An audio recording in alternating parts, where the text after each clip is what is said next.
کائنات کے آقا جب مدینہ منورہ میں جلوہ فکن ہوئے، ہر کوئی اونٹنی کی مہار کو تھام کر اپنے گھر کے سامنے بٹھانا چاہتا، مگر حضور علیہ الصلوۃ والتسلیم فرماتے خلو سبیلہا خلو سبیلہا فإنہا مامورۃ من اللہ، اس کی لگام کو، مہار کو چھوڑ دو چھوڑ دو چھوڑ دو، کیونکہ رب ذوالجلال نے اسے سکھا دیا ہے کہ کہاں جا کر بیٹھنا ہے۔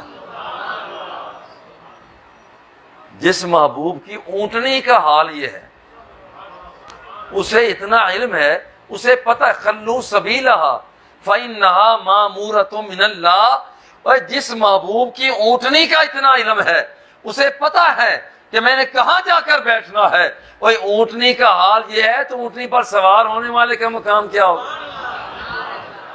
خلو سبیلہا، اسے چھوڑو تو۔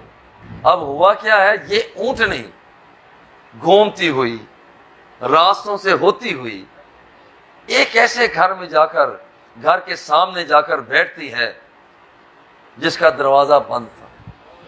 عجیب بات، جس کا دروازہ بند تھا،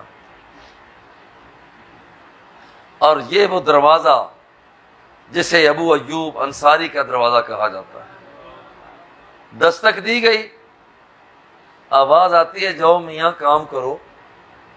مدینے میں بہار آئی ہوئی ہے اور ہم غریب لوگ ہیں، ہم فقیر لوگ ہیں، ہم اس کہاں لائق کہ آستانہ محبوب پہ حاضر ہوں اور پھر وہاں پر انہیں اپنے گھر کی دعوت دے سکے۔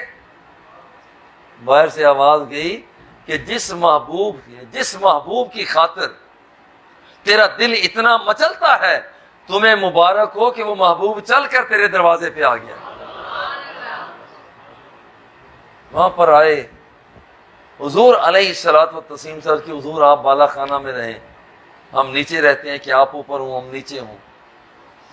مگر سرکار نے فرمایا کہ ابو ایوب، لوگوں کو ملنے جلنے کے لیے انہوں نے آنا ہے، میل جول میں انہیں پریشانی ہوگی، ایسا کرو تم اوپر چلے جاؤ، میں تمہیں حکم دیتا ہوں، تم اوپر چلے جاؤ اور میں نچلی منزل پر میں رہتا ہوں۔ حضور نے رہنا شروع کر دیا،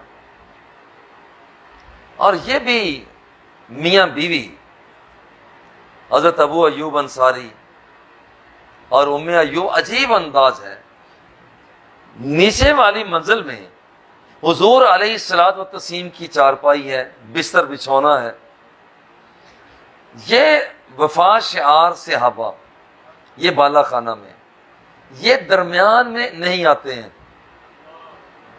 اس نکر سے دوسری نکر میں جانا ہے تو سیدھا جانا بڑا آسان، مگر یہ وہاں سے ایک نکر پہ آتے ہیں، پھر اس سے دوسری نکر پہ جاتے ہیں، کہیں ایسا نہ ہو کہ محبوب نیچے لیٹے ہو اور ہمارا وجود ان کے وجود کے مقابلے میں اوپر آ جائے۔ یہ زندگی کا سفر گزارتے ہیں، اوپر درمیان میں نہیں آتے۔ اور ایک دن ایسا ہوا، خود فرماتے ہیں وَلَقَدْ انْكَسَرَ حِبٌّ لَنَا فِيهِ مَاءٌ، آپ فرماتے ہیں کہ ہمارا اوپر چہار چوبہ، جسے ہم کڑونجی کہتے ہیں، ہمارا ایک گھڑا پڑا ہوا تھا، تو وہ رات کے وقت، سردیوں کی رات تھی، تو پانی اس کا پلٹا گیا، وہ ٹوٹ گیا، گھڑا ٹوٹ گیا، ظاہر ہے کہ اس سے پھر پانی نکلنا تھا۔ وَلَقَدْ انْكَسَرَ حِبٌّ لَنَا فِيهِ مَاءٌ فَقُمْتُ أَنَا وَأُمُّ أَيُّوبَ، کہتے ہیں کہ میں اور میری بیوی جلدی سے اٹھے، ہمارے پاس گھر کے اندر صرف ایک لحاف تھا، صرف ایک لحاف تھا۔